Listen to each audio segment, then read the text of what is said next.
35분쯤 뒤에 윤석열 대통령 탄핵심판 7차 변론 기일이 진행이 됩니다.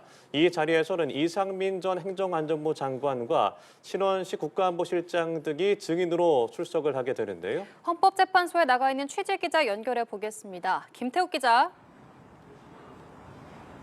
네, 잠시 뒤인 오전 10시부터 이곳 헌법재판소에서 윤 대통령 탄핵심판 7차 변론 기일이 열립니다. 윤 대통령은 오전 8시 반쯤 경호 차량을 타고 서울구치소를 출발해 조금 전인 오전 9시쯤 헌법재판소에 도착했고 지하주차장을 통해 입장했습니다. 오늘 변론에는 이상민 전 행정안전부 장관과 신원식 국가안보실장, 백종욱 전 국정원 3차장, 김용빈 선관위 사무총장 등 4명이 차례로 증언석에 앉을 예정입니다. 이 전 장관의 증인 신문은 오전 10시 반 가장 먼저 이뤄질 예정인데요. 비상계엄 선포 전 국무회의가 법적 절차를 지켰는지에 대한 집중 질의가 이뤄질 것으로 보입니다. 계엄 당시 특정 언론사 단전과 단수를 지시했는지 여부 역시 쟁점이 될 전망입니다.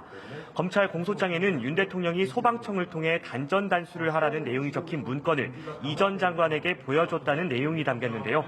하지만 이 전 장관은 지난달 국회에 출석해 관련 질문에 대한 답변을 거부한 바 있습니다. 오후 2시로 예정된 신원식 안보실장 증인 신문에서는 지난 9월 국방부 장관에서 교체된 과정과 비상계엄의 연관성 등을 질문할 것으로 보입니다. 네, 오늘 또 부정선거 의혹을 놓고 국정원과 선관위 증인들의 공방도 벌어질 전망이라고요. 네, 오후 3시 반부터는 윤 대통령 측이 신청한 백종욱 전 국가정보원 3차장, 국회 측이 신청한 김용빈 중앙선관위 사무총장이 90분 간격으로 증언석에 앉을 예정입니다. 윤 대통령 측은 백 전 차장을 상대로 실제로 선관위 전산장비 점검 결과에 문제가 발견됐는지 등을 질문하며 병력 투입이 필요한 상황이었음을 주장할 것으로 보입니다. 반면 국회 측은 기존 선관위 보도자료 등을 토대로 김 사무총장에게 선거 부정이 없었다는 입장을 다지는 질문을 이어가며 공방을 이어갈 것으로 보입니다.